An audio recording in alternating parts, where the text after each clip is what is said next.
d'entraîneur et puis de joueur.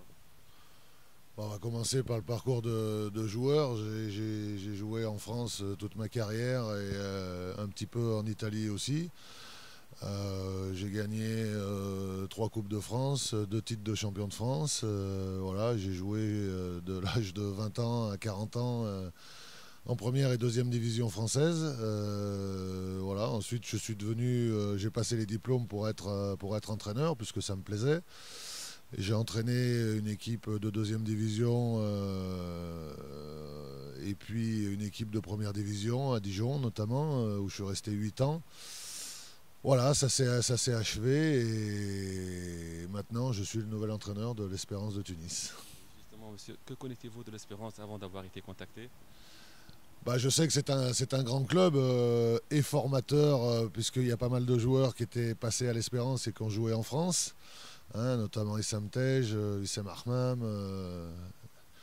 Donc voilà, on sait que c'est un grand club. Moi je le savais puisque j'ai joué à Vénissieux avec Jalel Ben Khaled qui était aussi de l'Espérance, donc qui nous vantait les mérites et en nous disant que c'était le plus grand club de Tunisie. Et ce qui est vrai, quand on voit le palmarès impressionnant du club, on se dit que c'est une grosse machine. Et finalement, oui, c'est une très belle équipe. Et j'avais déjà connaissance un petit peu de. Alors, pas le mode de fonctionnement, bien évidemment, puisque j'étais jamais venu à l'Espérance, mais je connaissais de nom.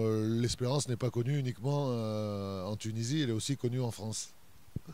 Bah, un bilan très satisfaisant parce que on avait mis des choses en place et maintenant il fallait les tester sur des matchs. Voilà, on a gagné le tournoi, donc c'est que positif. Ça a permis aussi, avec tous les absents qu'on avait, de voir une revue d'effectifs, puisqu'on a quatre joueurs internationaux qui ne sont pas là, qui préparent la CAN. On avait Hamed Mami Alouini qui était blessé aussi, donc, et Jaber Yayaoui. Donc ça faisait beaucoup d'absents et on pouvait craindre de ne pas être à la hauteur par rapport à l'Arabie Saoudite ou le Maroc qui sont des équipes nationales. Bah, on a entamé face à Moknine, on a gagné 30-15, je dirais facilement. Le match contre le Maroc, on a été très bon en défense, mais en attaque, on a été bien moyen. On n'a pas été très performant, mais on a quand même réussi à gagner parce que notre défense a été très performante. Et puis le dernier match, la finale face à l'Arabie Saoudite, qui avait aussi gagné ces 2 matchs, qui était l'équipe la plus forte avec nous. Et voilà, donc on a réussi à gagner en faisant une première mi-temps, je dirais moyenne, mais avec beaucoup d'envie, beaucoup de cœur. Et en deuxième mi-temps, on a fait la différence. Donc voilà, c'est très bénéfique. Et on a pu voir tous les joueurs, puisque quand les internationaux vont rentrer, bah, il y a des joueurs qui auront moins de temps de jeu, forcément. Et là, ça a permis à tout le monde de pouvoir s'exprimer. Donc c'est très satisfaisant d'avoir gagné le tournoi parce que la coupe reste chez nous, voilà, déjà. Donc c'est bien. Oui, bon, on va garder tout l'effectif, bien évidemment. Juste Boukadida qui est parti à Hammamet. On a prêté à Hammamet jusqu'à la fin de la saison, qui devrait revenir l'année prochaine. Mais on va garder, bien évidemment, tout l'effectif puisqu'on a beaucoup de compétitions à faire, hein. Il y a la finale contre Zamalek.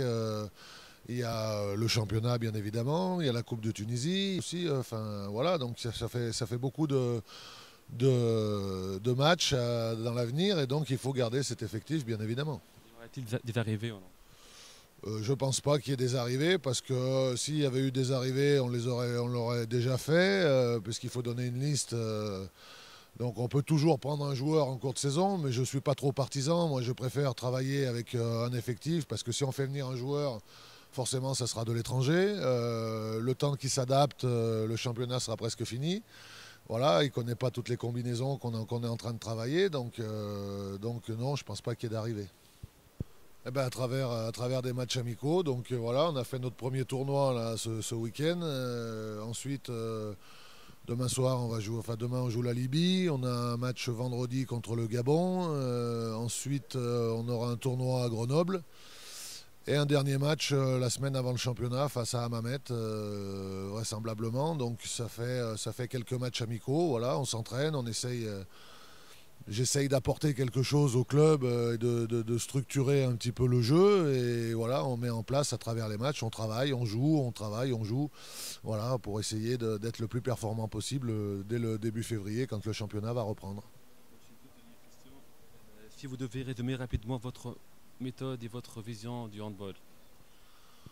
Bah, un jeu total, très solide défensivement déjà. Voilà ce qu'on a réussi à faire puisque on a encaissé que 15 buts, 17 buts et 19 buts sur les 3 matchs. Donc moins de 20 buts, c'est très bien. Voilà, offensivement, un jeu dans la continuité avec beaucoup de mouvements et un jeu rapide après sur les montées de balles et les engagements, tout ça. Voilà, donc on a encore beaucoup de choses à travailler parce qu'on n'a encore pas tout vu, hein. Moi, je viens d'arriver, ça fait que 3 semaines, donc enfin 15 jours. Donc on a encore beaucoup de travail à faire, mais j'ai confiance parce que le groupe est travailleur, le groupe est sérieux, donc je pense qu'on va faire de grandes choses par l'avenir. Un mot pour le public espérantiste qui croit en ce groupe et qui attend beaucoup de choses de cette année. Oui, bah, un mot pour nos supporters qui nous ont bien aidés lors de la finale face à l'Arabie Saoudite. Moi, j'adore cette ambiance-là. Et puis, bah, pour les rassurer, qu'ils sachent que moi, je suis venu pour tout gagner. Voilà, donc on va essayer de tout gagner, c'est-à-dire le titre, la coupe, voilà, tout ce qu'on peut gagner, on va gagner. Et on va surtout mettre beaucoup de choses en place pour essayer de tout rafler. Voilà.